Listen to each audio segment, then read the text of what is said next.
Muito bem, peço desculpas aí, ó. Vamos ver se agora a gente volta melhor. Fiz uma adaptação aqui. Vamos ver se voltamos melhor. Como é que está me vendo aí? O pessoal está me ouvindo bem? Se alguém puder falar. Vamos com interferência aqui.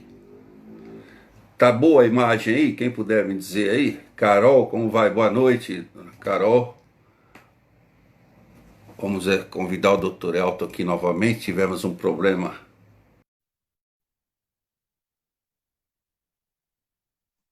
Agora sim, parece que vai.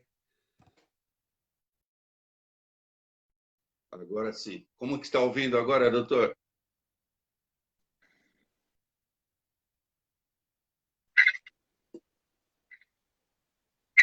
Ô, doutor, Sim, voltamos. agora O senhor voltou. me ouve melhor? Melhor agora. E o senhor está me vendo normalmente Tô ótimo, perfeito. A imagem tá boa. Agora acho que até o som tá um pouco melhor. ou melhorou? Então houve uma interferência aí no Face. Eu peço desculpas aí quem estiver nos vendo aí. Eu peço que entre novamente. Então, o senhor estava dizendo da ocorrência de hoje. Se eu puder concluir, por favor. Então, como nós estávamos dizendo, né, o grande problema dessa ocorrência, de ocorrência desse tipo, é justamente a reação dos criminosos contra os policiais. Eles evitam de toda forma que a gente consiga sair das nossas bases e chegar até os locais, os pontos onde eles estão tentando cometer o crime. E por conta disso é o que aconteceu aqui no final de 2018, onde no meio de uma reação os policiais foram até a ocorrência e foram surpreendidos a tiros pelos criminosos e infelizmente um dos policiais, o nosso cabo Nilson, daí foi vítima e infelizmente morreu, né? Nós tivemos um outro policial ferido, gravemente ferido, mas que está bem. E felizmente hoje não tivemos nada parecido, nenhum dos policiais feridos, nenhum civil ferido, só tivemos danos patrimoniais, ainda bem. Patrimoniais apenas. Só danos patrimoniais. Na agência, nas bases da Polícia Militar, enfim, em alguns lugares próximos ali da agência, mas nada muito grave. Ótimo, então. Mas já deve ter um rastreio aí, né, doutor? Pelo que eu conheço da equipe aí do senhor, dos amigos, já deve Não, ter um rastreio aí para tentar identificar esses meliantes, não é isso? não, tivemos ali toda uma ação durante todo o dia. Esse crime eminentemente é de competência da Polícia Federal, porque foi contra a vítima foi a Caixa Econômica Federal. Então a Polícia Federal Verdade. já esteve lá no local, já assumiu a presidência da investigação, mas nós cooperamos também, porque é de interesse local, né, regional, que isso daí não ocorra, seja na Caixa Econômica Federal ou qualquer outro banco, privado, público, qualquer que seja. Então nós vamos Certo. cooperar. Tivemos a ajuda da Delegacia Especializada de Roubo a Bancos, o DEIC, que também esteve aqui, e fora as equipes operacionais, né, da Polícia Militar, do GER. Então, tudo que está sendo despendido aí no sentido de chegar aos seus autores e evitar, principalmente, que outros crimes semelhantes a esses venham a acontecer, né? Porque a gravidade deles é muito grande, né? É verdade, temos que combater. Doutor, então eu fiz esse introito aí que não estava Uhum. programado, Sim, obviamente, não claro. teria como adivinhar essa Esperar esse situação evento, política né? aí, mas que ainda bem que resultou apenas em danos patrimoniais aí. Sim, Mas eu queria iniciar com o senhor, nós havíamos, né, conversado, queria fazer uma, não adiantei pergunta nenhuma ao senhor, né, deixar isso bem claro, mas sim. eu queria iniciar que o senhor nos falasse um pouco da sua carreira, como foi essa entrada sua à polícia, como foi, o senhor já tinha esse desejo de criança, de infância, né? Porque nós vemos, eu pelo menos vim de um tempo que a gente brincava de polícia, né? Queria ser polícia. Hoje em dia a criançada parece estar meio dispersa, não se fala tanto, eu vou querer ser policial ou vou querer ser professor, professora. O que o senhor nos diz da sua carreira, o que levou a abraçar a carreira de delegado de polícia? Então, quando eu era pequeno, eu gostava muito, como o senhor falou, de brincar de polícia e ladrão, né? E o que eu brinco com meus amigos juízes e promotores é que ninguém brinca de ser juiz e ninguém brinca de ser promotor, brinca de ser polícia. E o que acontece? Eu gostava muito disso daí, e inicialmente, quando eu entrei ao curso de Direito, quando eu procurei o curso de Direito, foi justamente por essa carreira policial. Logo no começo da minha carreira acadêmica jurídica, eu fui estagiário do Ministério Público, aqui em Atibaia. Trabalhei com a doutora Ana Beatriz Pereira de Souza Frontini, em que tive uma grande oportunidade de aprendizado, não só na parte criminal, mas também em esfera de direitos difusos, direito civil, enfim, todos os ramos. E fiquei por muito tempo estagiário do Ministério Público. Foi uma carreira que eu gostei muito, foi um ramo que eu me dediquei muito, fiquei muito feliz lá. Então, naquele primeiro momento, quando você sai da faculdade, parece que fiquei um pouco ali tendencioso às carreiras mais próximas de MP, magistratura. Daí fiquei estudando por um tempo, advogando concomitantemente, e daí logo em seguida acabei voltando para essa área das carreiras policiais, prestei um concurso aqui em São Paulo, e logo em seguida foi aprovado. E, e daí eu não sei se as pessoas, todo mundo consegue saber, né? Para você ser delegado de polícia, necessariamente você tem que ter feito a faculdade de Direito, ser bacharel em Direito. Hoje, inclusive, até com inscrição na OAB, na Ordem dos Advogados do Brasil. E depois disso, prestar um concurso de provas e títulos. E nesse concurso, que é um concurso, no meu caso, foi concorridíssimo, nós tivemos, no meu concurso, foram 26 mil inscritos. E tivemos 200 aprovados. Daí, nesse concurso, eu fui aprovado, fiz a academia de polícia, que é um prazo de 6 a 8 meses em São Paulo, que fica na cidade universitária, lá na USP. Daí você faz o tempo de academia de polícia, e depois disso eu fui alocado para trabalhar na Zona Leste de São Paulo. Diante da classificação da academia de polícia, eu fui alocado na Zona Leste, trabalhei em 2 distritos policiais na Zona Leste. Um que é o 64DP, Cidade Aire Carvalho, e um que chama Jardim Robru, 67DP. Fica extremo leste de São Paulo. É uma situação assim bem diferente, um bairro bem atípico, de uma condição social bem exigente. Foi uma experiência muito boa, que assim, eu passei por situações extremamente conflituosas. No 67 eu peguei aquelas situações que estavam tendo vários ônibus que estavam sendo incendiados em São Paulo, na Zona Leste. Fiquei por um período lá e depois consegui a minha transferência aqui para Atibaia, porque eu sou nascido e criado na cidade de Atibaia. E então eu tinha uma vertente familiar aí para conseguir vir aqui para trabalhar na cidade, voltar à minha cidade. E daí consegui há 6 anos atrás. Então já estou aqui na cidade trabalhando como delegado há 6 anos. 6 anos. E, há 6 anos. Há 6 anos. Estou muito feliz. Gosto muito de trabalhar aqui na minha cidade. E está dizendo aqui, olha, o Paulo Tomé, é um grande amigo nosso aí, Paulo Tomé Feirante. Verdade, quando criança brinquei muito de polícia e ladrão, mas na minha época era mais bang-bang, faroeste. E o Paulo Tomé, então, é velhinho, né, também, né? O doutor Elton é jovem, né? Quantos anos? Não muito, mas um pouco mais jovem, quem sabe. Quantos anos hoje? Eu vou fazer 40 anos no final do ano. É jovem. E o senhor pegou 2 pedreiras lá em São Paulo, logo que iniciou, 2 DPs difíceis, né, de trabalhar. Foi. Extremo sul, né? Sim, a realidade lá de São Paulo, ela é uma realidade muito dura, né? Em São Paulo você tem aquele lado também de ter mais meios, mais força policial, uma série de coisas, porque é a capital, mas por outro lado também a realidade onde eu trabalhei, lá no extremo da Zona Leste, tinha uma situação muito atípica, né? Muitos bairros de extrema favelização, bairros muito criminosos, de altos índices criminais.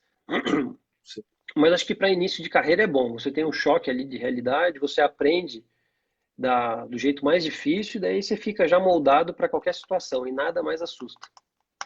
Seria meio que comparando os médicos no PS, no pronto-socorro, em início de carreira, né? Aí vem mais ou menos. Mais ou menos. Vê tudo, passa todas as situações. Que ano o senhor iniciou, então? Uns 10 anos, mais ou menos, lá em São Paulo? Isso, mais ou menos. 10 anos, então 2010 você estava lá. É recente. E como que foi aqui em Atibaia? Já temos aí a criação do GGI.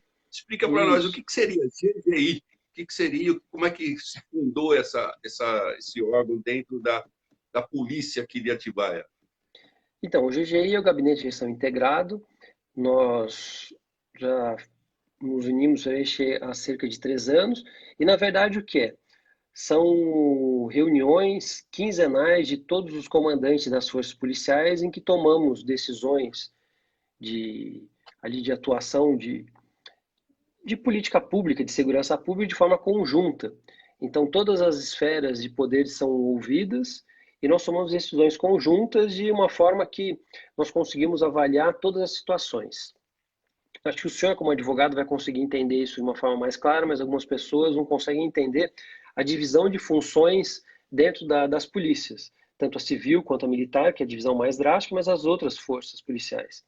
Então, eventualmente, anteriormente ao GGI, nós tínhamos aquela situação que as pessoas ou os poderes falavam, não, isso aqui é responsabilidade de um, não minha, então deixava a cargo do outro.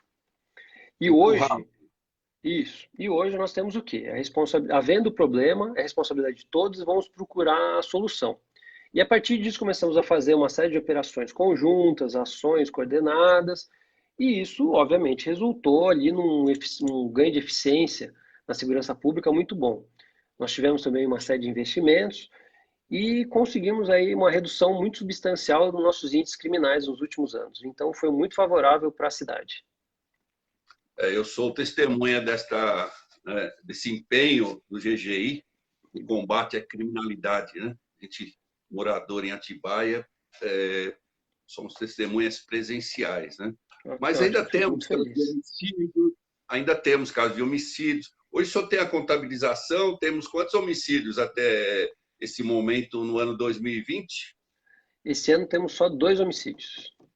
2 homicídios. 2. Eu costumo Assim, dizer... nos que tínhamos da nosso marco histórico, né? Você pode até verificar isso na portaria 160 da Secretaria de Segurança Pública. Nós temos uma redução drástica nos últimos anos. Isso foi tanto um reflexo do país todo, do estado de São Paulo, mas também da nossa cidade. Então, a nossa cidade, claro, que teve uma redução tanto no país, no estado, mas aqui em Atibaia nós tivemos uma redução muito maior. E mais do que isso, o que nós conseguimos com a união de forças, não só a redução do número de casos de homicídio, mas uma taxa muito alta de esclarecimento dos casos que acontecem. No ano passado, nós tivemos praticamente 80% dos casos solucionados, com os seus autores presos, condenados. Então, isso daí não só nós temos ali uma redução do número deles, mas também uma sensação de segurança e de punidade pelos outros, pela população. Isso daí acaba repercutindo futuramente uma redução dos índices ainda mais, né?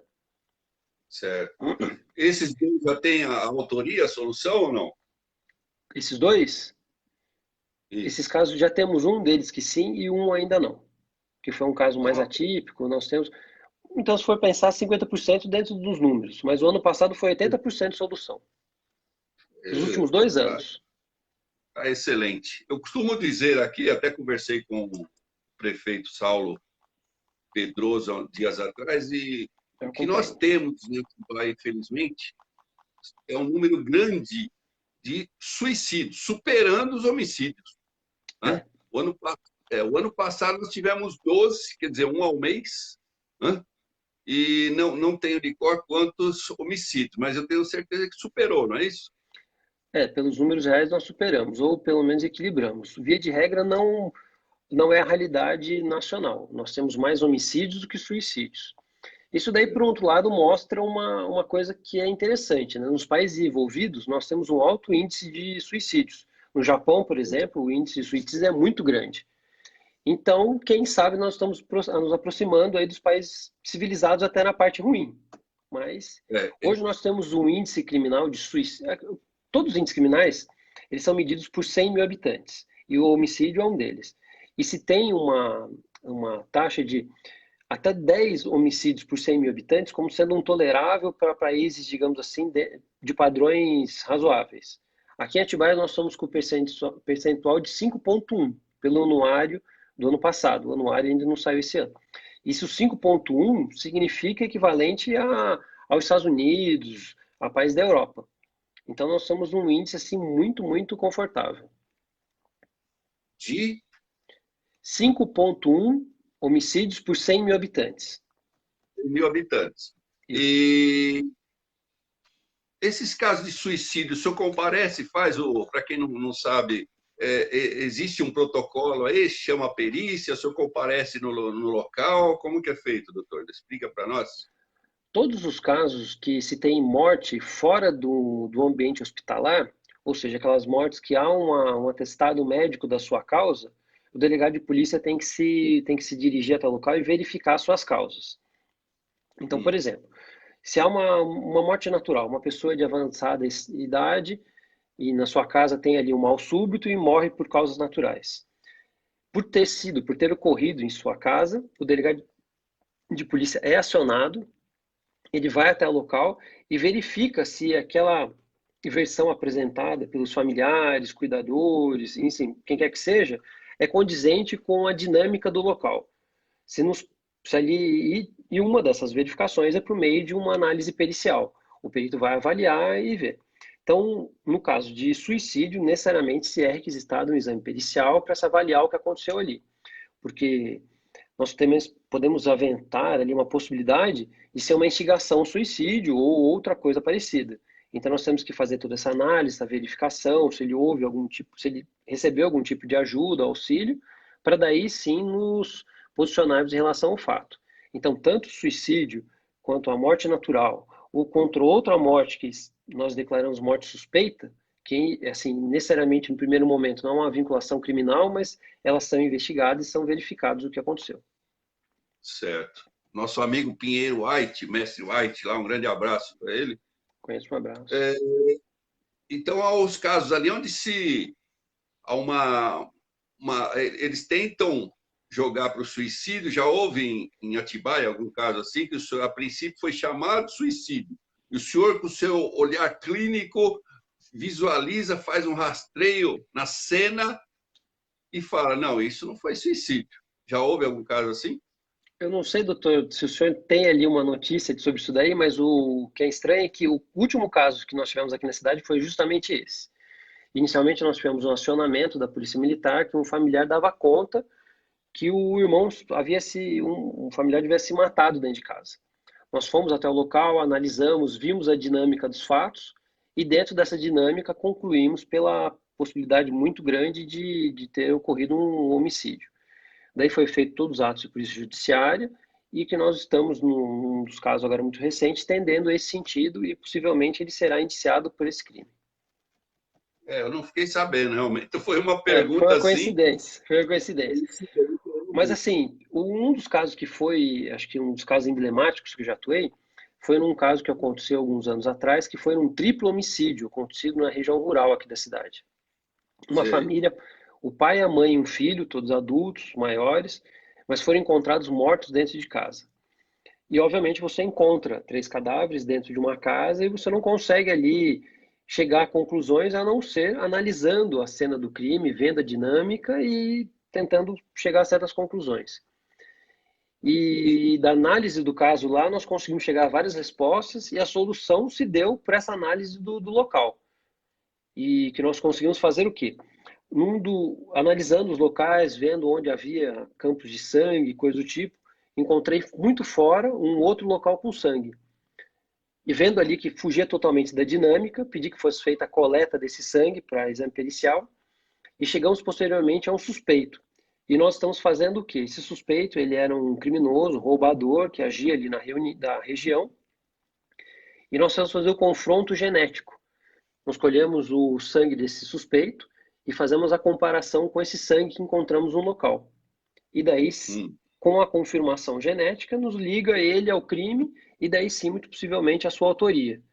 Que um dos autores já o indicou como sendo o autor. E nós vamos chegar na solução do caso com esse exame técnico-pericial. Estão aguardando o exame, então, da perícia. Estamos aguardando o exame, o resultado do exame de DNA. E quando o senhor chega no local, o senhor aguarda o perito ou o senhor já começa a averiguar? Há um trabalho conjunto? Ou é aquele perito que não quero, tem isso também, deixa comigo? Não, o trabalho deve ser feito conjunto, porque o exame pericial é feito por requisição da autoridade policial. Então, nós vamos até o local, eu costumo fazer de uma forma muito assim cooperativa, com todas as outras partes, no sentido que o quê? Nós vamos, a prisão legal é que, acontecendo o crime, aquele que toma conhecimento do fato, que via de regra a polícia militar deve isolar a área e preservar a área até a chegada do delegado de polícia, que vai ver o que deve ser feito. Se requisita exame pericial e como ele vai ser feito. Então, via de regra, nós chegamos ao local, eu faço a análise, já chego junto com o perito e de forma conjunta vamos analisando, vendo, fazendo pedidos, igual esse o caso. Inicialmente ali não vimos aquela situação, eu vi essa possibilidade aí dentro de uma interpretação e falei, por excesso de zelo, vamos fazer a coleta desse material. Foi feita a coleta do material e que nos possibilitou a chegar à sua autoria. Então, Certo. nós vamos fazendo de forma conjunta, ouvindo, fazendo, cooperando. E de vez de regra, a gente tem que pegar na massa também, né? E É. ter contato até com o cadáver, às vezes, mexer, fazer, faz parte. Faz O parte. senhor estudou, você fez, pelo que eu levantei aqui, eu fiz uma investigação também, né? Que eu acho.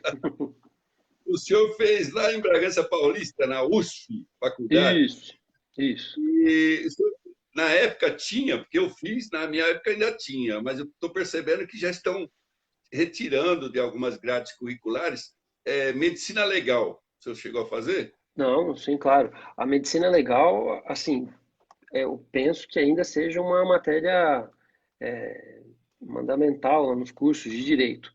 Alguns locais, aqui em Bragança, por conta da proximidade da faculdade de medicina, nós tínhamos a possibilidade ali do necrotério, né? Então, nós tínhamos a possibilidade de ver, ter essa análise, tudo que eu tive oportunidade algumas vezes. Mas, assim, eu tenho que convir que na faculdade de Direito essa análise é muito mais nos livros do que efetivamente no objeto, né? No corpo, né? Então, a gente, assim, a gente acaba aprendendo muito na prática, né? Com a atuação, a gente tem muito na academia de polícia, a gente passa por essas possibilidades e eventualmente ali na vida diária a gente vai aprendendo e vai fazendo e vai se especializando, conversando com colegas, com outro e vai se apurando nisso daí, né? Na minha época eu fiz lá, era obrigatório no estágio, que levava a carteirinha e tudo, eu fiz lá no IML em Pinheiros. Foi Sim, uma coisa. Então, eu fiz lá em 83, mais ou menos, 1983.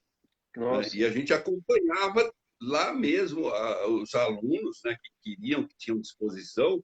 acompanhava em loco, né, as autópsias, as necrópsias lá. Aí eu aprendi muito.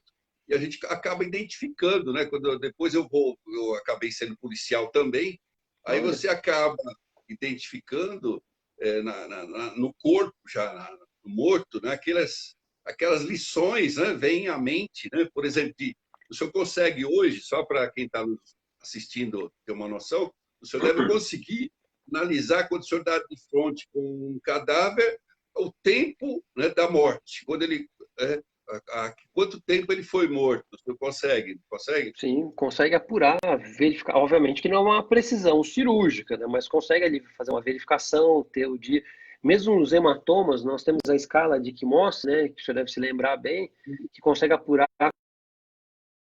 Isso daí é muito interessante, que dentro assim, da persecução penal, na verificação dos fatos, você consegue alinhar os fatos que lhes são ditos, né, mostrados, com aqueles que você consegue verificar.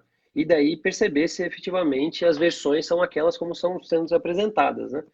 Isso daí nos traz mais segurança. Então, eu acho que a carreira policial é uma carreira muito instigante, né? Todos os dias você se depara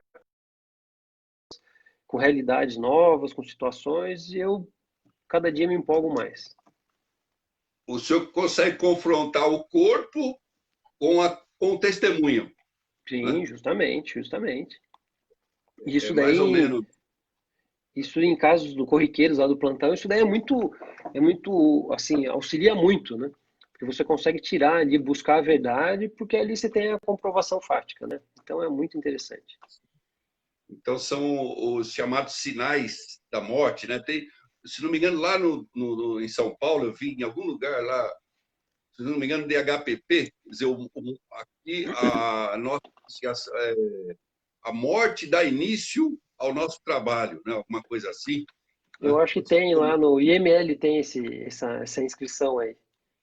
no ML, eu acabei lembrando Isso. aqui agora desse.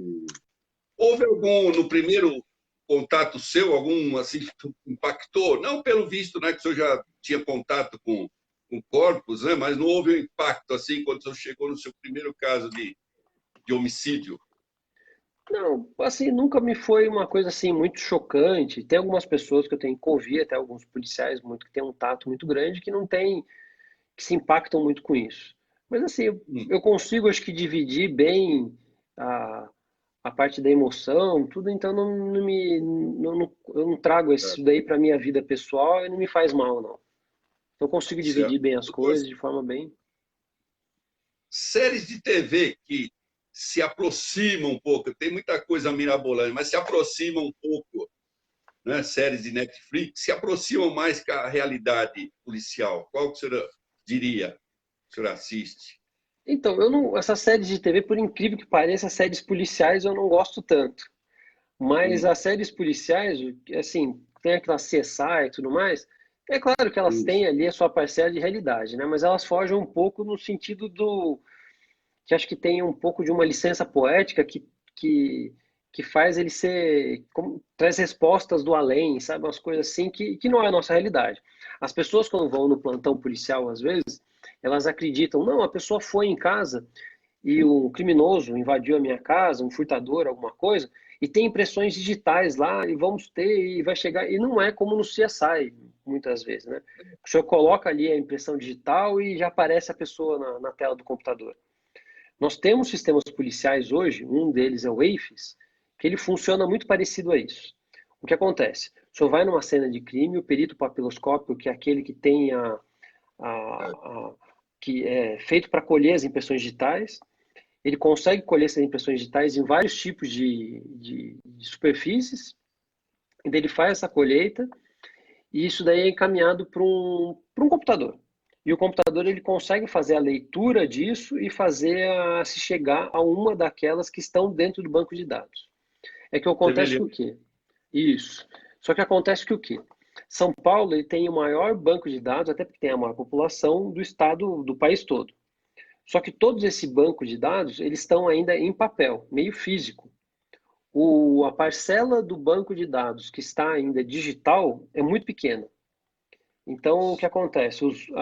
As oportunidades que nós, por esse sistema, conseguimos chegar numa solução, não é a maioria. Então, esse sistema ainda ele é muito interessante, ele funciona muito parecido com aquilo que nós temos na TV, só que ele ainda não tem um banco de dados suficiente. E, Mas, obviamente, que o quê? O Estado ele tem implementado esse banco de dados, né? E a escolha governamental foi o quê? Toda pessoa que é presa, ela é legitimada para que ela passe a estar nesse banco de dados. E todas as pessoas que tiram o RG, agora que fazem RG nessa nova carteira, nesse novo formato, para que eles então já constam nesse banco de dados. E daqui a um tempo, obviamente, alguns anos, nós teremos grande parte da população, mas não é ainda a totalidade. daqui a um tempo, que pode demorar, acaba se extinguindo o papel, né? Que é lá no Sim, IRGB, IRGB de São isso, Paulo na Luz, né? isso, esse Ali mesmo. é uma loucura Sim, ali os arquivozinhos lá, as fichinhas lá, para se encontrar, é uma loucura. é Mas, com o monstruoso passar as dos pilhas anos, de, assim, a, a quantidade de fichas com as impressões digitais, que chama BIC, né, Boletim de Identificação Criminal, e o civil, é impressionante. A quantidade, assim, é estratosférica. E, mas eu pensei assim, que, desculpa, eu pensei que já estivesse tudo digitalizado, então não, é uma demora, não. né? Nós não temos ainda, a grande maioria ainda é meio físico. Acho que nos próximos anos que nós vamos conseguir, por esse meio que nós falamos aí, ter todos eles em meio digital e vai facilitar muito mais o nosso serviço, né? Certo. Eu, doutor, uma curiosidade, o que que um delegado de polícia, aí deve ter muita gente que se pergunta, o que o delegado de polícia faz? Ou hobby do delegado quando não é delegado? Dá para se ter um tempo livre? Dá. Assim, tem delegado tudo quanto é jeito, né? Eu tenho um colega meu já aposentado, o doutor César Toledo César, que o hobby dele é tiro esportivo. Ele tem um conhecimento ali de tiro esportivo impressionante. Tem um colega aqui, o doutor Sebastião, quando trabalha aqui, ele gosta muito de esporte, então ele é um ciclista. Final de semana, muito esporte, ciclismo. O... Assim, eu sou um pouco mais comedido. Antes, quando eu era mais jovem, eu gostava muito de ler. Agora eu tenho, como a gente, acho que fisicamente está muito cansado, eu começo a ler, eu não estou conseguindo ter aquela mesma frequência de leitura como tinha antes. Eu também gosto de Uhum. passear de moto, gosto de passear. Tem de todo jeito, tem de todo jeito. Uma dica, se o senhor me permite, para leitura, tá? Aquele cansaço físico, é de manhã, no melhor horário ali, uma meia É, hora, uma hora. E quando o senhor vê, o senhor pegou o fio da meada na leitura ali, já se passaram uma hora, 2 horas, o senhor está lendo. já. Né? É que assim, eu tenho que ter uma rotina, né? Eu tenho que fazer uma rotina até de condicionamento físico. Então, todo dia, logo pela manhã, eu vou à academia. Eu tenho que ir logo muito cedo, 6, 7 horas da manhã, porque depois de um certo horário, quando eu começo a ser acionado pela delegacia, telefonemas, já me atrapalha um pouco, então eu já tenho que ficar à disposição. Porque uma das diferenças de trabalhar na capital e no interior é que no interior você fica muito mais tempo à disposição da população, da sociedade. Então eu sou mais É, acionado aqui no interior do que na capital. aqui na Então, muitas capital. das vezes aqui, a Polícia Militar, pelos seus integrantes, Polícia Rodoviária Federal, a própria Polícia Civil, Poder Judiciário, Ministério Público, precisa de alguma coisa, e eles pessoalmente falam comigo pelo telefone. Então, é o dia São mais inteiro próximos. nós somos mais, as instituições são muito próximas. E por conta do GGI, essa proximidade ficou ainda muito maior. Então, por conta disso, eu sou mais tempo acionado. Então, eu tenho que tentar me adiantar ali as coisas no meu dia, para quando isso começa, eu já tá já pronto. O senhor falou agora há pouco que gosta de tiro ao alvo, mencionou, né, a questão de tiro. Como é que ficou aquela solucionado? Já teve solução daquele cidadão que estava indo para o ambiente de tiro e acabou alvejando um criminoso? O senhor acompanhou? Acompanhou. As pessoas elas podem ter a permissão legal para andarem armados em duas possibilidades. Ou uma permissão que seria despedida pela Polícia Federal, que é o Sigma, que vem pelo Sigma, que a pessoa ela faz uma justificativa legal que dá uma necessidade de um risco e daí recebe o porte de armas. Uma pessoa normal, pelos requisitos do desarmamento, pode ter uma arma em sua casa para sua defesa privada. Mas o porte, assim, o trânsito com armas em situações são muito específicas. Via de regra é essa, como eu falei para o senhor, em situações muito bem delimitadas, que ele demonstra ali um risco e ganha uma permissão legal que chamamos de porte de arma. Alguns casos que nós temos aqui muito frequentemente nos últimos tempos são os atiradores desportivos. Atiradores desportivos, o que é? Ele, por hobby, por esporte, eles têm um tiro prático. E são uma série de modalidades. E por conta desse tipo de modalidade desportiva, ele tem uma autorização legal, que é uma guia de tráfico. Guia de tráfico é a possibilidade que ele tem de ir da casa dele até o clube de tiro portando a arma, porque assim, uma exigência objetiva, não tem É, como. Então, essa pessoa nesse trajeto, obviamente, ele pode estar com a arma em situação de pronto uso por conta do próprio risco da arma ser tomada. Então, ele pode estar com a arma em pronto uso e, eventualmente, estando numa situação criminosa, ele pode atuar em legítima defesa, que é o que aconteceu com esse rapaz. Ele estava no trânsito da casa dele até o clube de tiro, foi colocado em uma situação ali de um roubo, e ele, em reação dentro de legítima defesa, ele reagiu à ação criminosa e acabou baleando o criminoso, né? E o criminoso, ele, por um tempo, ele passou ali hospitalizado, mas agora já teve alta e foi colocado no sistema carcerário e segue normalmente com o processo, né?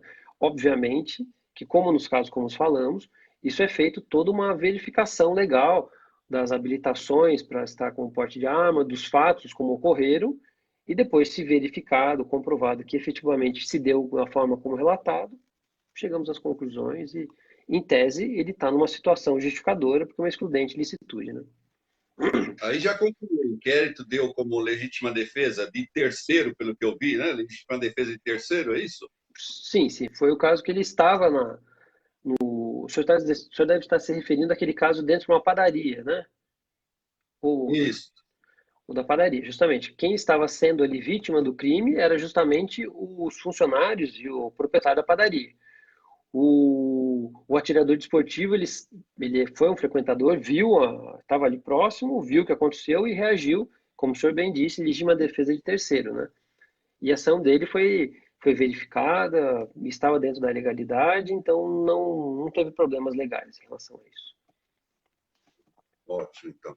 Mas aí acaba sendo aquilo que o leigo não assimila muito bem.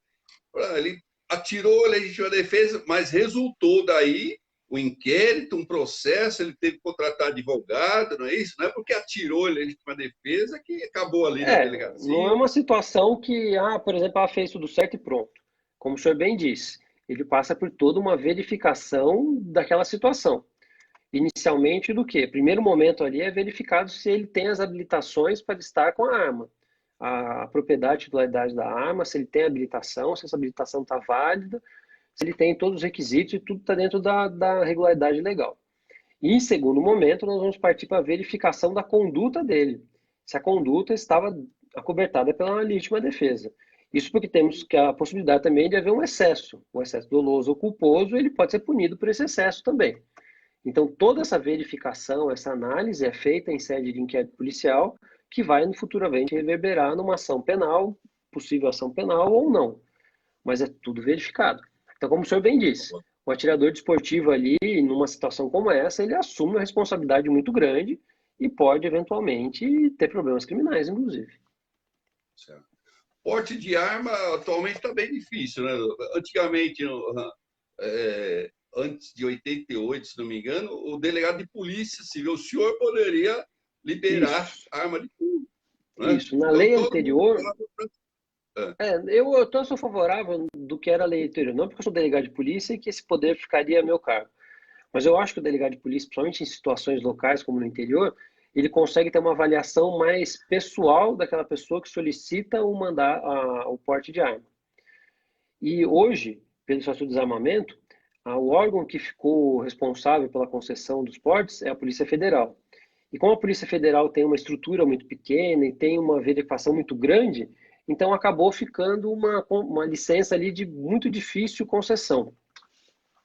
São pouquíssimos os casos de pessoas que conseguiram esse porte de arma, e alguns deles, o senhor juridicamente vai me entender, foram só conseguidos assim por meio de mandado de segurança, pela verificação dos fatos. Enfim, tem ali uma sinalização de que haja uma alteração desse sentido, mas eu não, enfim, hoje o que é certo que é, né? As pessoas que não conseguem fazer essa dicotomia. Esse porte de arma é a permissão que o Estado dá para a pessoa estar com a arma na rua o tempo todo. Mas uma pessoa que tem os requisitos legais de sanidade, idade e não, assim, que não tenha passagens criminais, ele pode ter uma arma de calibre permitido em sua casa para defesa da sua propriedade ali dentro da sua casa. Então, uma pessoa fala, eu quero só ter uma arma, não consigo ter ali as nuances legais, né? Mas, em tese, pela lei, ele pode ter uma arma na sua casa para defesa ali. A dificuldade legal é para que ele saia com a arma na rua, que ele transite com a arma, né? arma registrada, né? Ela tem que estar. Registrada em seu nome, com habilitação, com verificações, que são as validações de períodos de tempo, que é o ideal, né? Um assunto que sempre me causa um incômodo e que pese a sua atuação, a atuação dos demais amigos policiais, entorpecente. Então, o senhor faz toda uma operação, faz recordes de apreensão e continua o usuário nas ruas. Não consegue, não dá para levar todo mundo para o DP, pegar um ônibus, jogar tudo dentro, levar para a delegacia. Então, o que acontece? A questão da droga é uma questão de muito difícil solução, porque ela não é só uma questão criminal, tem uma questão social, tem uma questão ideológica para alguns, tem uma questão médica, então é muito difícil se tratar sobre isso daí. O fato qual é? Aqui na cidade nós temos uma atuação muito severa em relação ao tráfico de drogas. O combate é muito grande. E eu posso dizer o quê? Quando eu cheguei aqui há alguns anos, não obviamente atribuindo isso a mim, atribuindo a todo um conjunto de ações todos esses órgãos de segurança pública. mas nós temos ali uma atuação do tráfico de drogas muito mais discreta. Nós tínhamos uma atuação mais extensiva, uma venda mais extensiva, hoje é muito mais discreta. Obviamente que eu não tenho a pretensão de acreditar que isso daí acabou, isso não existe em qualquer lugar do mundo, mas é uma atuação muito mais discreta. O fato qual é? A forma como a legislação de drogas trata o usuário é muito branda. O senhor bem sabe que não há uma estipulação de pena privativa de liberdade. Há ali uma estipulação de uma medida diversa, que é uma admoestação, a concessão de uma medida diversa de prisão, pagamento de uma multa, uma coisa do tipo. Ficou basicamente isso daí. A lei fala até em tratamento, só que o sistema ele fica um tratamento ali que não há uma verificação. Até a lei traz isso, mas não é uma coisa que tem uma aplicabilidade direta. Então é um pouco difícil, tem que ser sincero para o senhor. Mas nós temos feito dentro das operações GGI alguns dias que nós fazemos operações que todas as forças policiais tendem a buscar pessoas portando drogas para uso pessoal. É feita toda a verificação de polícia judiciária no sentido de lavratura do boletim de ocorrência, tudo mais, mas uma pessoa que é pega hoje portando droga, ela não há outra opção a não ser fazer toda a documentação e liberá-la logo em seguida. Então, assim, para alguns isso daí é o meio adequado, para outros isso daí causa uma dificuldade na forma de você criar uma restrição. As pessoas não se veem atemorizadas a andar com droga, porque Não, elas e veem que não nem tem. até mesmo quando eu posto alguma coisa num canal de internet, no canal de redes sociais, os drogados, que são drogados, os viciados, eles dão risada, né? Porque É, é, não há uma maneira legal, como o senhor disse aí, de pegá-los. Agora, se nós vencermos eles, é que não há estrutura, né? Vencer pelo cansaço, pegou delegacia, aí você não consegue fazer mais nada, não é isso? então, o grande problema qual é? Assim, exigências legais em relação a esse tipo de crime, mesmo sendo um crime de quase sem uma relevância penal muito grande, mas os documentos são feitos, são tão exigentes em relação a isso, que ele demanda ali um tempo muito grande. Então, isso daí causa uma problemática de registro. Se nós fixássemos o tempo todo, criaríamos um colapso. O fato qual é? Dentro da nossa sistemática, nós temos uma verificação muito drástica em relação a porte e uso de drogas nas proximidades de escolas. Isso daí temos tolerância zero. E nós temos, dentro das atuações de GGI, nós criamos uma patrulha escolar, que é feita junto com a PM, a Polícia Militar, a Guarda Civil Municipal e todas as forças de segurança, dentro de um projeto que chama ProBem. Nós temos as patrulhas nas portas das escolas e nós temos não sei se você deve conhecer, as pessoas conhecem, aquele projeto ProERD, que o ProERD é o Certo. projeto de erradicação do uso de drogas e de violência nas escolas. Nós conseguimos expandir esse projeto para outros anos e mais escolas. E não só a Polícia Militar vai ministrar palestras nas escolas, mas a Polícia Civil, a Polícia Militar, a Polícia Ambiental, a Polícia Rodoviária Federal, dentro das suas esferas. Isso faz também com que haja uma frequência maior de viaturas e frequência policial em mais número de escolas. E com isso nós temos diminuído o uso e venda de drogas nas proximidades de escola.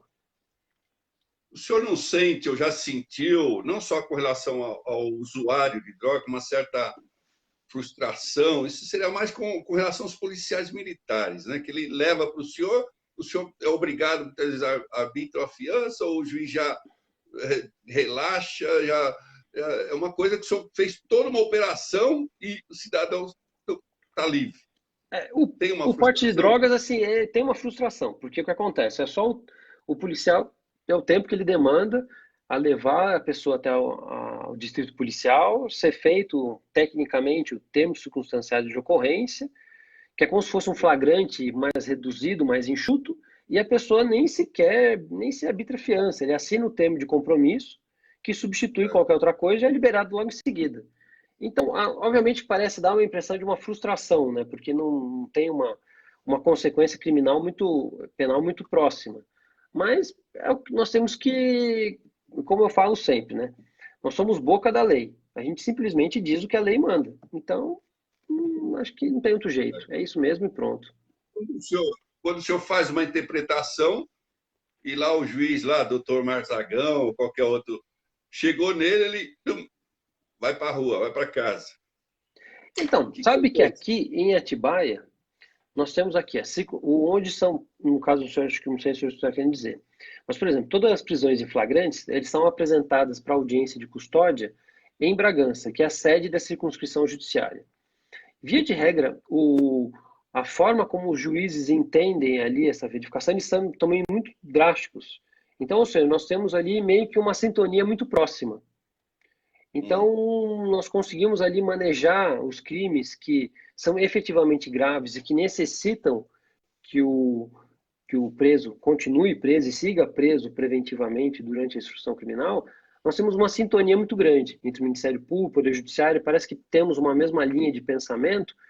Então, eu acho que, via de regra, nós não temos essa sensação de que nós prendemos, eles soltamos. Acho que é uma coisa mais volta. próxima, eles têm ali às vezes eles conseguem entender que a prisão tem um caráter pedagógico muito próximo e que com isso cria toda uma sistemática de, de evitar o crime. Então, ali acho que nós temos, pelo menos assim, de forma mais próxima, essa sensação aí de um trabalho conjunto e bem coeso. Ótimo, então. Doutor, você é nascido aqui em Atibaia, agora trabalha aqui. E aquela situação quando o senhor pega um Um amigo, um criminoso, entre conhecido. aspas, assim, conhecido, fulano de tal, brincou com ele lá na escola.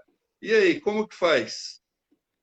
Então, eu já tive acho que o desprazer de ser apresentado para prender pessoas de conhecidas, próximas, mas nunca amigos, pessoas assim que eu senti prender, coisa do tipo. Mas ali a gente consegue resolver isso muito facilmente. Hum, Então, acho que foi no consegui xadrez. superar. Prendi do mesmo jeito, sem dó nem piedade, e o cara que se lasque.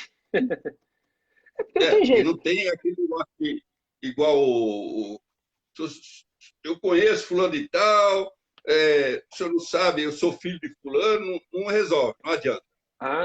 Não, acho que isso daí, dentro, acho até de um sistema jurídico mais maduro como temos hoje, né?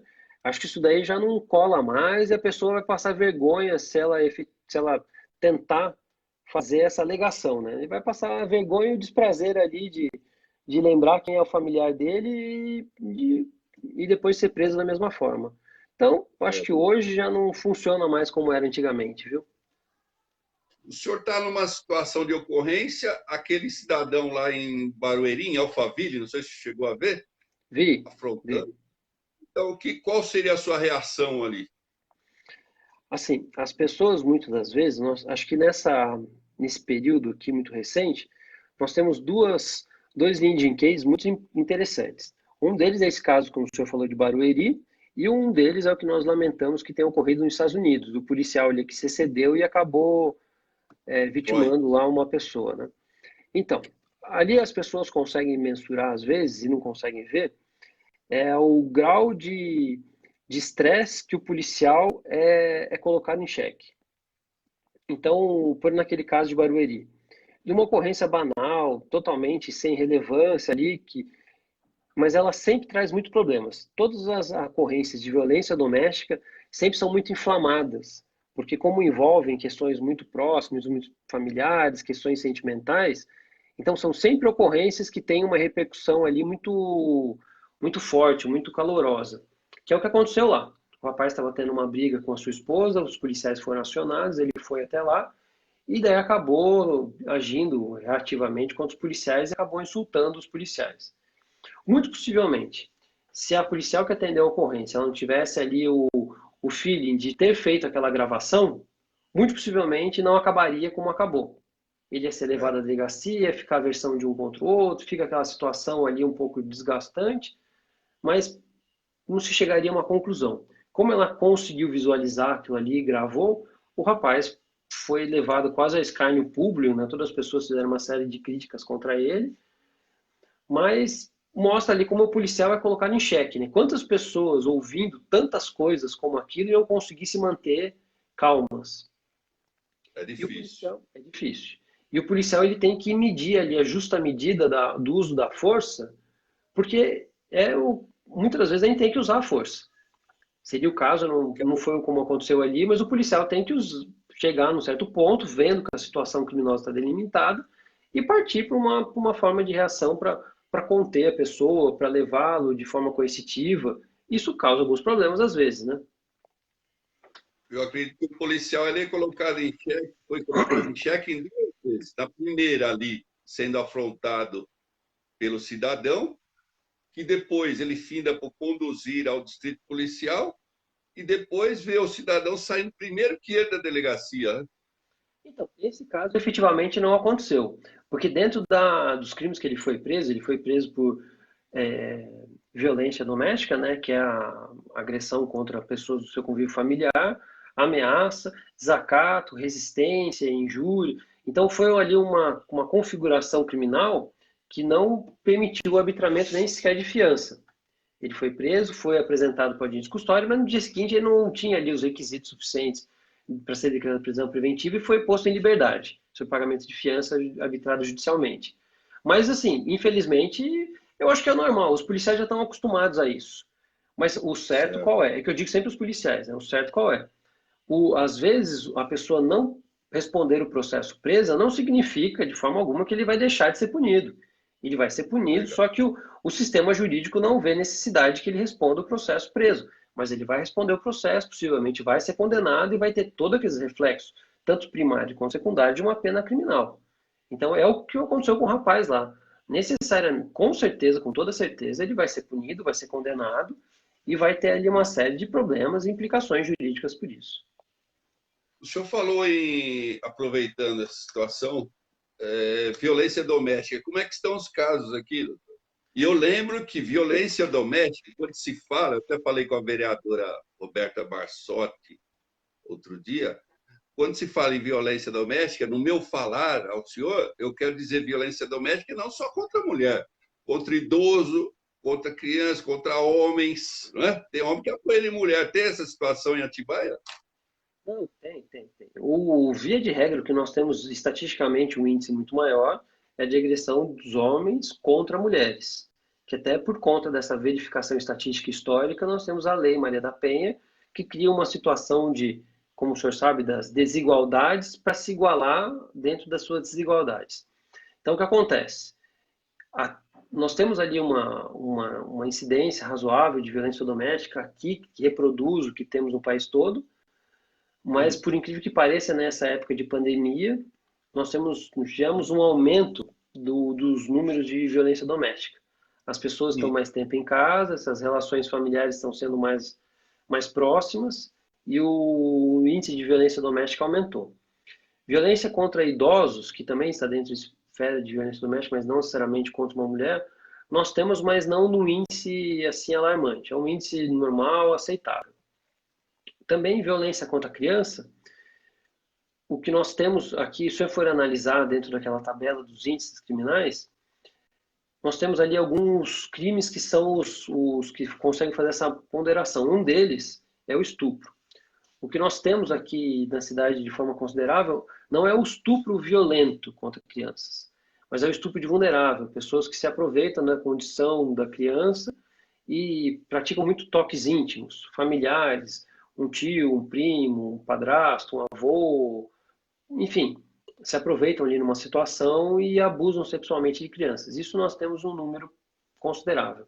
Mas é um número considerável no sentido que ele está dentro ali do aceitável e reproduz uma normalidade do país. Nós não temos um número elevado em comparação, isso que eu quero dizer, mas temos alguns registros.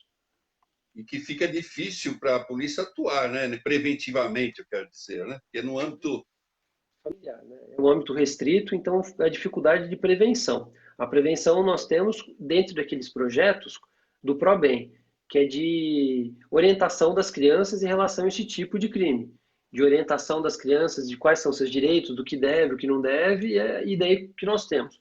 Por conta disso, um aumento do número de casos pela informação. Se não houvesse informação, muitos dos casos ficariam sem notificação. Então, com essa informação, essas pessoas que ficam tomando conhecimento desses fatos, acabam tendo um número de relatos um pouco maior.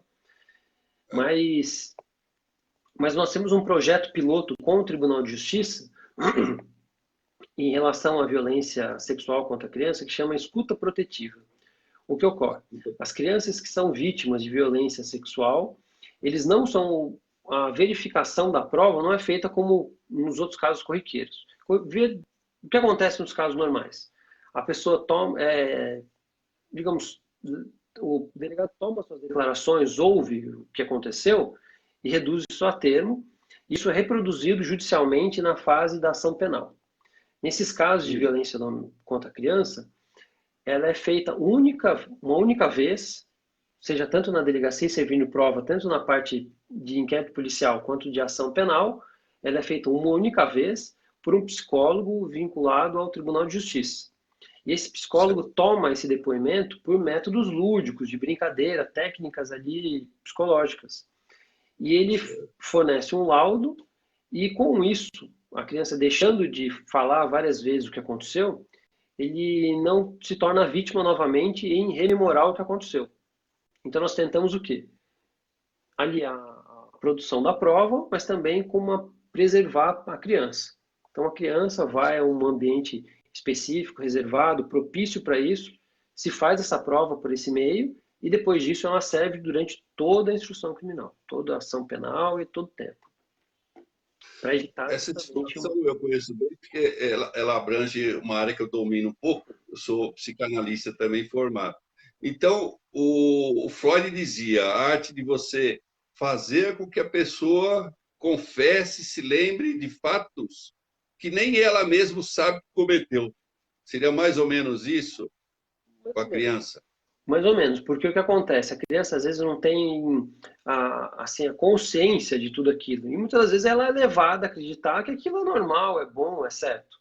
Então o psicólogo, no nosso caso aqui, ele consegue assim extrair essa informação e condensá-la num relatório. Ele coloca ali as suas impressões justamente com esse olhar técnico de muitas vezes a criança não saber que aquilo o que é e daí consegue de uma forma mais assim, assim mais ampla, né, trazer a verdade do que aconteceu.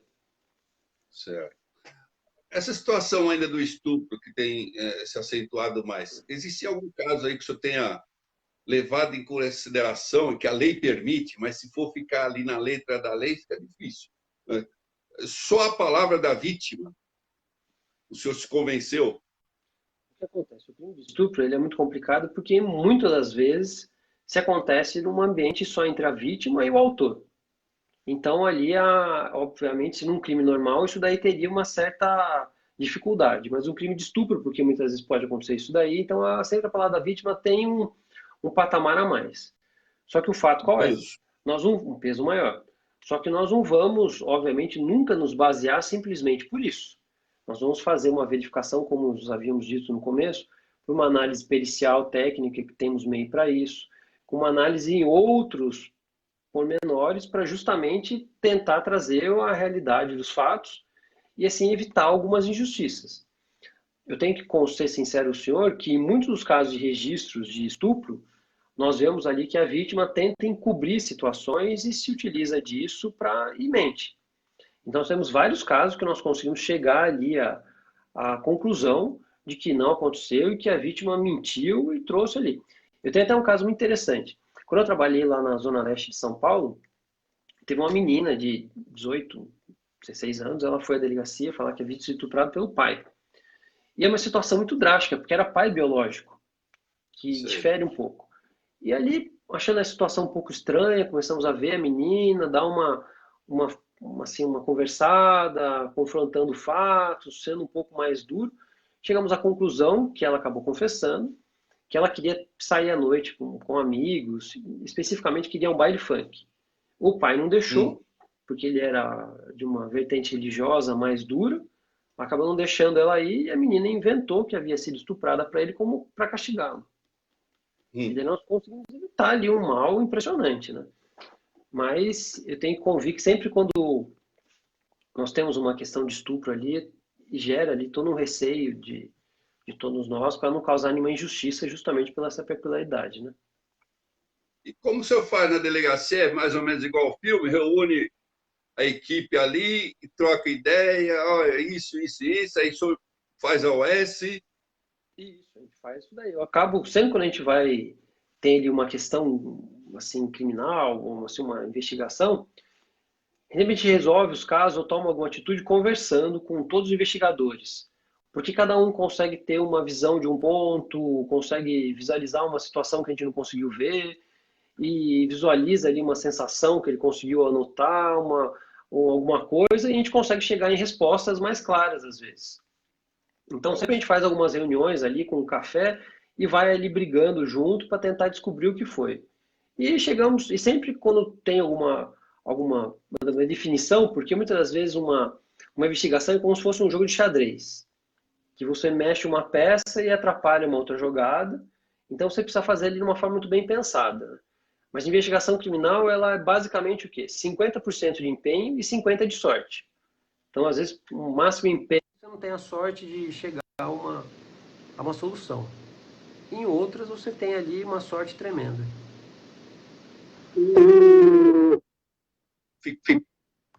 Tá me ouvindo? Tô sim. Então, eu participei, mas parece que em 2018, sou condecorado atualmente uma promoção que da filiação do banco. Então, em 2008, quando nós tivemos aquele evento do roubo a banco, o senhor está me ouvindo bem? Tá bem baixinho. Tá bem baixinho? Agora o fone de ouvido e acabou a bateria do fone de ouvido, agora está um pouco mais... Eu tenho que falar direto no telefone. O que ocorre? Logo que nós tivemos aquela ação em 2018 lá, que infelizmente vitimou um dos policiais, nós resolvemos como uma forma de... Até chamamos ele de herói, criamos uma medalha específica para isso, para condecorar os policiais que tiveram uma atuação muito próxima e muito ali muito vigorosa dentro do que aconteceu. Então nós criamos essa medalha, a medalha tomou o nome do Cabo Nilson e ela foi uma medalha criada dentro dos padrões legais. Nós temos um livro de medalhas do Estado de São Paulo e toda pessoa que recebe uma medalha ela é inscrita nesse livro de honrarias. Então, e condecoramos os policiais. E pretendemos a todo ano aí, nós temos dentro das ações GGI também, uma das ações GGI é de valorização dos policiais. Então nós temos uma medalha pela Câmara Municipal, conferida pela Câmara Municipal, que é o policial do ano, que são 3 policiais de cada instituição, de cada organização, de cada força policial, que são lembrados e premiados e todo ano. Isso é uma forma de valorização, né, reconhecimento do trabalho, né? Porque uma coisa que eu disse até numa dessas cerimônias, né, quando eu tive a oportunidade de falar, acho que a gente não tem como mensurar o valor de cada profissão dentro do tecido social, dentro da sociedade. Não tem como a gente dizer que uma profissão é mais importante que a outra. Só que acho que a única profissão que a gente faz um juramento de dar a vida pela sociedade é policial. Então, temos que convir que é uma profissão que tem um diferencial muito grande. E foi o que aconteceu com esse policial. Ele, dentro da sua função ali, exercendo sua função, indo atender aquela ocorrência, foi surpreendido pelos criminosos e acabou sendo vítima dessa ação. Então, a única coisa que pudemos fazer até para consolar a família foi imortalizá-lo com uma medalha e conferir essa medalha aos próximos policiais aí que, no decorrer da sua carreira, se assim, consigam ali consigam assim, aparecer, né? Assim, tem uma atuação mais forte. Pela falecida. Nilson, né? Isso, Cabo Nilson. O secretário de Segurança, general, se não me engano, Atibaia e Então, nós tivemos dentro dessa atuação do GGI 2 secretários de segurança que vieram até a cidade, assim, conhecer o nosso trabalho. Inicialmente foi o Dr. Mágino Alves, que foi o secretário de segurança na gestão anterior, que ele era procurador de justiça, esteve aqui na cidade e participou de uma palestra para conhecer o GGI como uma realidade muito, uma experiência muito profícua. E logo em seguida, quando houve a mudança de governo, que foi o general Campos, foi escolhido como secretário de segurança e é o atual secretário de segurança, Logo em seguida ele tomar posse no cargo, ele tomou conhecimento dessa experiência que tínhamos aqui, ele também veio à cidade. Ele veio à cidade e também conheceu a atuação do GGI e teve a oportunidade de conhecer, viu, e tem levado essa nossa experiência para outras cidades como sendo uma experiência muito boa. E eu creio que dentro do que temos de polícia de uma forma geral, eu não consigo ver uma atuação de polícia a não ser de uma atuação conjunta. Uma atuação, como nós chamamos assim, dissociada. Parece até um sistema meio burro até. Não sei se é um termo muito pejorativo para dizer. Mas ficam vários órgãos, assim, todos perdidos dentro do mesmo jogo. E todos se agirem juntos, por óbvio que nós vamos ter os resultados muito melhores, né? E empiricamente foi o que comprovamos aqui, né?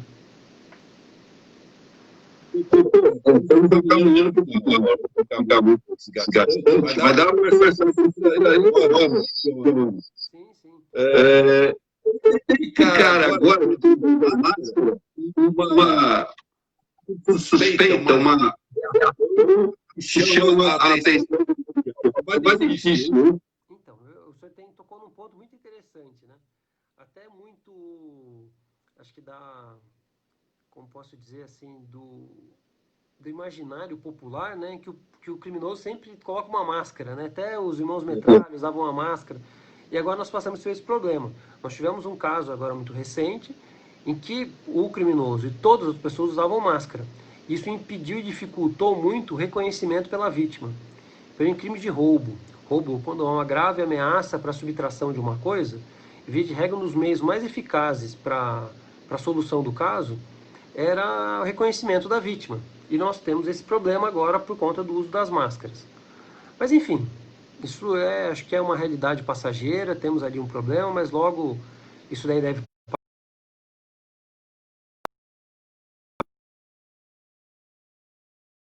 Mas inicialmente tivemos esse problema mesmo.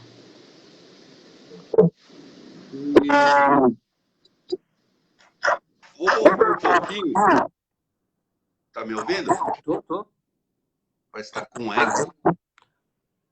Acho que deve ser um pouco do lugar que eu tô aqui. Então,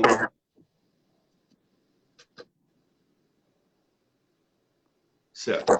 Então, antes de entrar, vasculhar um pouquinho o passado, né? Não se preocupe. Não, tranquilo. O senhor pelo visto, eu frequentava a igreja Matriz São João Batista, ali no centro. Isso. A da Matriz, né, do centro. Eu vi umas pessoas. O senhor, pelo que eu sei, Fui muitos anos. Na verdade, os meus pais são muito católicos. Meu pai é falecido já há muito tempo. E meus pais eram muito católicos, tinham uma atuação muito presente. Eu também eu fui catequista, fui coroinha, ajudei muito tempo na igreja. Depois que eu me casei, tive que diminuir um pouco por conta das coisas da família. E depois que eu virei delegado, ainda mais. Porque você acaba ficando muito tempo dedicado ao trabalho, né? E daí, quando chega os finais de semana, eu quero ficar com a família, descansar, fazer. Então, não tenho mais tanto tempo como tinha antes, quando solteiro, quando jovem. Mas ainda sou católico, praticante, e, enfim, tenho os preceitos litúrgicos e tudo mais, ainda frequento bastante. O policial delegado pega o armamento, aliás,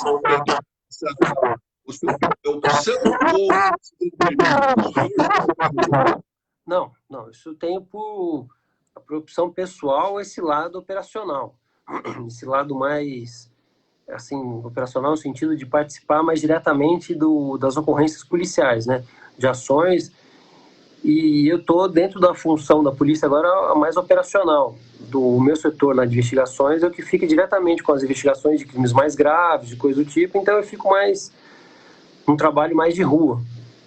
Mas eu gosto disso daí e eu acho que não tem qualquer implicação, não. Porque, assim, até religiosamente, tecnicamente falando, o catecismo, o catecismo da Igreja Católica, ele fala especificamente até dos casos de uso de violência por conta da legítima defesa, até da morte em relação à guerra, dentro de um ambiente de guerra. Então, o que acontece o quê? A ação policial, ela usa a força como uma forma de defesa. Então, o policial, tem um delegado em São Paulo que ele brincava, né? A polícia só usa arma porque o ladrão usa arma. Se o ladrão não usar arma, a gente não vai precisar mais. O que acontece, por exemplo, no Japão. O Japão, boa parte dos policiais de rua nem armados andam. Eles têm um controle ali, social, de repreensão, tudo mais, mas não tem a necessidade social de se andar armado. Hoje, aqui no Brasil, por conta dos nossos índices criminais, a violência criminal, os policiais têm que andar fortemente armados, né? Eu, via de regra, minhas operações, a gente opera com fuzil, né? Mas é o uso proporcional da força. A partir do momento que você tenta solucionar de uma forma sempre esperando ali o uso pacífico e proporcional, sem uma forma violenta, mas se eventualmente for colocado um dia em risco e necessite usar a força, como já usei, a gente é obrigado a usar. Como? O senhor já matou, teve que tirar a vida de um criminoso para poder... Não. Efetivamente, matar, não. Eu já efetuei disparos, já machuquei pessoas, fiz assim, mas matar especificamente ainda não. Graças a Deus não tive que passar por isso. Mas também falar bem a verdade, se eventualmente tiver que passar por isso, acho que eu passaria de uma forma muito tranquila. Porque eu vou estar de consciência no sentido de que fiz como uma forma de defesa pessoal ou de defesa de uma pessoa na sociedade. Então, eu vou fazer isso de uma forma muito tranquila. Acho que não vou ter problemas de conflitos ideológicos, pessoais, religiosos. Acho que isso daí está muito bem claro para mim, na minha cabeça, como isso vai ser.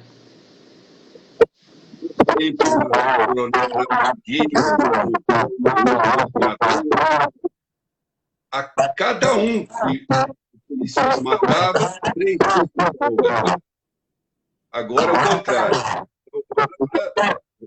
Vai ter uma série de... Então, agora, toda a verificação de policial que se envolve em ocorrência com resultado morte, ele tem toda uma verificação do protocolo que foi seguido, se o policial efetivamente seguiu aqueles procedimentos operacionais que são exigidos a ele, e tanto uma forma de análise daqueles procedimentos, como também da atuação pessoal do policial, e também, via de regra, somente a polícia militar, todo policial que se envolve numa ação como essa, ele passa por um período de um atendimento psicológico, que ele fica afastado e que ele fica ali dentro de um atendimento psicológico para que ele não fique ali com traumas pessoais e que ele acabe não crie uma carapaça com ele e não fique, como o senhor falou aí, criando uma cultura da violência. Então, hoje, acho que a Polícia Civil, Polícia Militar, dentro das suas instituições, conseguiu ali, de uma forma muito bem técnica, resolver esse problema e trazer acho que uma tranquilidade tanto aos policiais quanto à sociedade, né? Porque o policial, como aconteceu esse caso que aconteceu agora nos Estados Unidos, né? Foi uma tragédia, o policial ali se excedeu claramente, fez uma conduta errada, e não pode ser julgado, assim, toda uma corporação por conta de um erro de um policial, que ali deve ser visto e se eventualmente ele errou de uma forma dolosa ou uma culpa muito grave, deve ser punido. Mas não podemos, assim, mensurar toda uma corporação, né? Porque é uma atuação, como eu falei para o senhor, é muito tênue ali a ação policial, né? Ela fica num limite muito grande e a gente fica exposto, né? Não tem jeito, o erro vai ficar muito próximo, né?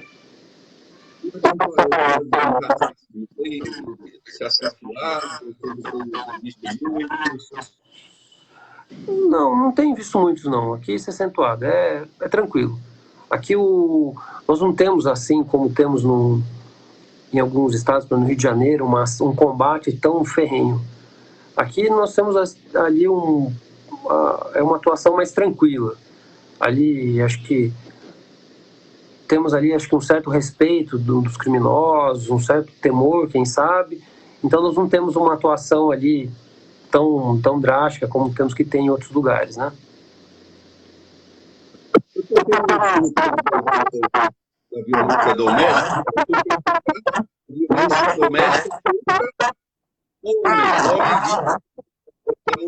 vítima da mulher. Tem Então, já pegamos isso daí, acho que já peguei quase tudo que podia ter.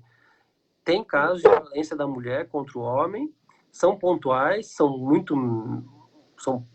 assim, estatisticamente, são pouquíssimos casos em comparação com as mulheres vítimas, mas temos casos, claro, com certeza. Temos muito caso. Até o que nos parece muito, assim, no atendimento de ocorrências, nós percebemos que o quê? Dentro de uma briga ali do casal, a mulher acaba sendo mais colérica, mais reativa, ela parte para cima do homem, agride o homem, é claro que numa proporção muito pequena, e o homem perde a cabeça e acaba agredindo a mulher de uma proporção muito maior, e causando problemas muito maiores, causando lesões muito maiores. Então isso que acaba algumas vezes aparecendo. Isso dentro da mensuração jurídica de ação e reação, daí tem ali toda uma sistemática, mas muitas vezes acontece isso daí, a mulher naquela cólera ali de um certo momento de uma briga, parte para cima do homem, mas as lesões, claro que vão ser, por conta até da força física, né, a mulher vai sofrer muito mais. Né? Ali de tornar, não dá. Infelizmente, os casos de violência doméstica, nós vemos muito isso daí, de reiteração. A vítima, ela sofre ali uma violência, ela acaba perdoando o marido, reatando os laços e ocorre... A vítima homem? A vítima homem, assim, os casos são tão poucos que, assim, são assim, alguns pontuais. Mas sempre tem. Os casos envolvendo relacionamento, casos familiares, eles têm assim, por mais que sejam graves, a gente vê muitas situações que tanto o homem como a mulher se perdoam e voltam ao relacionamento, e depois voltam a ter outros casos. Então é meio que... até engraçado que na delegacia, né, a gente brinca que tem umas vítimas eventuais, né? Assim, que sempre são vítimas. Toda semana ela está na delegacia, toda semana ela quer prender o marido e toda semana ela quer soltar o marido. E casos de o homem vítima de estupro, prende a mulher. Então, isso daí juridicamente é permitido, assim, digamos, é possível. Anteriormente, o senhor consegue mensurar isso daí, dentro da legislação anterior, o tipo penal do estupro só permitia que a mulher fosse vítima. Hoje, dentro do tipo penal, do preceito primário ali, diz que tanto homem quanto mulher podem ser vítimas. Só que daí a mulher sendo autora já é um pouco mais difícil, até por conta da própria sistemática da coisa. Mas já tivemos casos, sim, que a mulher, ela foi partícipe do estupro do homem. Então, o que acontece? Nós tivemos um caso que um rapaz estuprou outro rapaz, que eram menores mesmo, mas a mulher, ela foi a partícipe, porque ela induziu, ela auxiliou, ela facilitou, ela fez com que aquilo acontecesse. Então, digamos assim, dentro da sistemática sexual, ela não participou, mas ela proporcionou que aquilo acontecesse. Mas isso daí já tivemos também, já tive esse caso aí.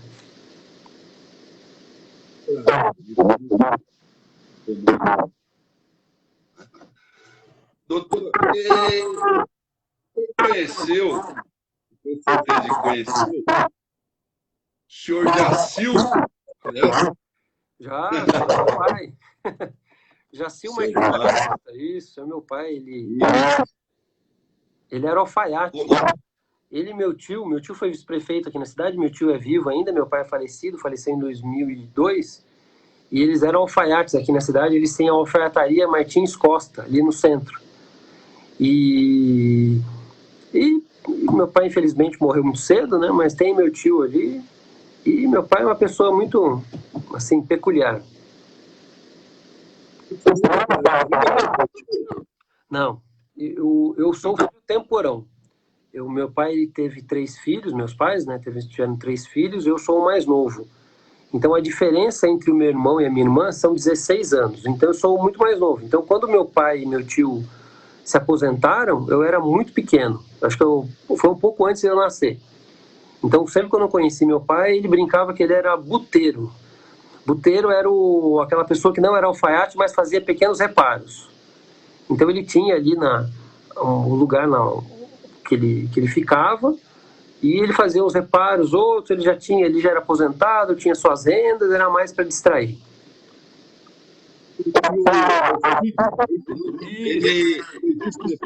Foi vice-prefeito na década de 80, acho que foi em 82, 84, e o então prefeito era o Gilberto Santana.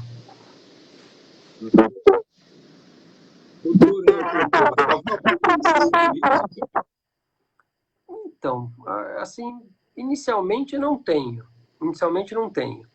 Tem que convir que até para essa eleição que se aproxima aí, tive alguns convites, mas assim, os convites que eu recusei foi por até por um certo dó de me afastar da carreira de delegado, que eu gosto. Não posso dizer que no futuro não serei, não terei, não me aventurarei nesse lado, mas por enquanto não. Segunda intenção, passar o seu carreira de delegado. Pode ser também. Pode ser. Então, o que você fez em carreira do que você vira assim, eu aqui em Atibaia eu consegui, acho que, trazer as conciliações de umas questões familiares e profissionais. Aqui eu consigo ter uma satisfação profissional, eu consigo atuar ali dentro de assim, nas funções que eu gosto, que me deixam muito ali satisfeitos. Fico muito feliz do que eu faço, gosto muito do que eu faço, mas acho que eu pretendo mesmo, efetivamente, assim, dentro da carreira da polícia, tentar os cargos de chefia, não só aqui no município, mas assim, chefia, enfim, mas assim, também sem pretensões. O que eu gosto de fazer, eu faço hoje. Eventualmente, se isso daí aparecer, por ótimo, e se não aparecer também, eu me sinto realizado hoje, me sinto muito feliz no que eu faço. Então, eu acho que já estou satisfeito. Alguma coisa que você queira falar? Não, acho que um ponto que seria interessante de tratar, que eu acho que uma vez eu fui entrevistado e o repórter perguntou qual seria uma ocorrência muito assim importante que eu participei e tudo mais. Eu falei, tive sorte de participar de várias, mas acho que profissionalmente o que me deixa mais feliz foi participar desse grupo que é o GGI. Então, o senhor já questionou, já pontuou sobre ele, foi interessante. Então, sempre um ponto que eu gosto de falar, tratar, porque pelo bem que ele fez e por tudo que deu certo, então sempre é um ponto que eu gosto de fazer assim uma menção, de mostrar, de trazer os números. Então, é isso daí, acho que isso daí que me deixa... Parabéns aos senhores, espero que continuem a carreira e protegendo a população cada vez mais. Até agora, dois ano 2020. Você tem que parar e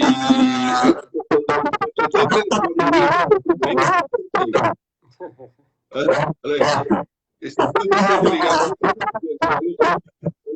aqui, já passado. Quem está falando? Quer falar com o doutor Elton? Doutor Elton? Esse é um dos primeiros. Eu lembro dele, esse daí foi um dos primeiros aí, telefones. Na época era caríssimo, né? Comprava-se em dólares telefone. Relíquia. Então, na época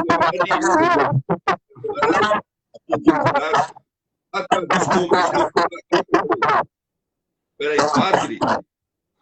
Não, aqui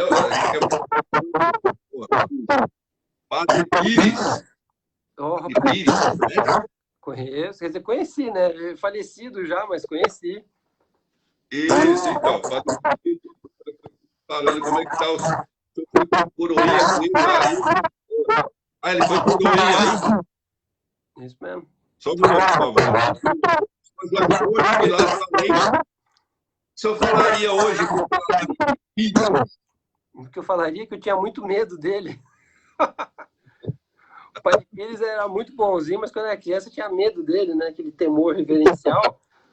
Mas era o pároco da época, né? Eu gostava muito dele e tudo, era um figura. Tinha medo por quê? Aquele medo de criança, né? E quando era criança é meio tonto, ele era meio fechadão ali, tinha as coisas dele, mas a gente gostava dele. Foi o padre que eu fiquei coroinha, tinha 7 anos de idade. Daí depois eu tive... infelizmente, ele teve um derrame e ele ficou com algumas limitações de locomoção, de fala. E ali meu pai, toda a família ajudou a cuidar dele. Então, eu tenho muitas lembranças dele, do Padre Pires, foi uma pessoa excepcional. Falou que não tinha por que ter medo. É claro. Hã? Usava aquele traje. Usava aquele traje de criança, né? Vermelhinho e branco.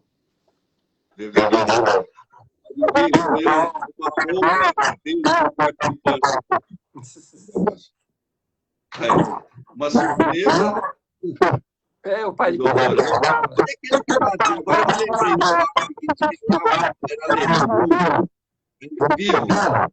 Qual? Padre. Alemão era alemão.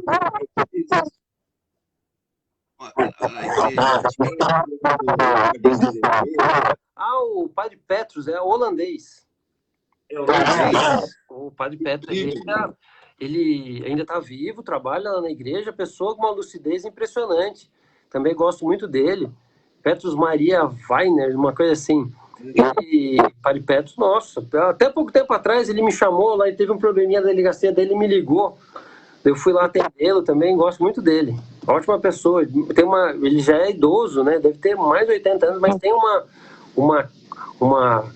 um vigor físico, uma lucidez, umas ideias muito claras. Uma ótima pessoa.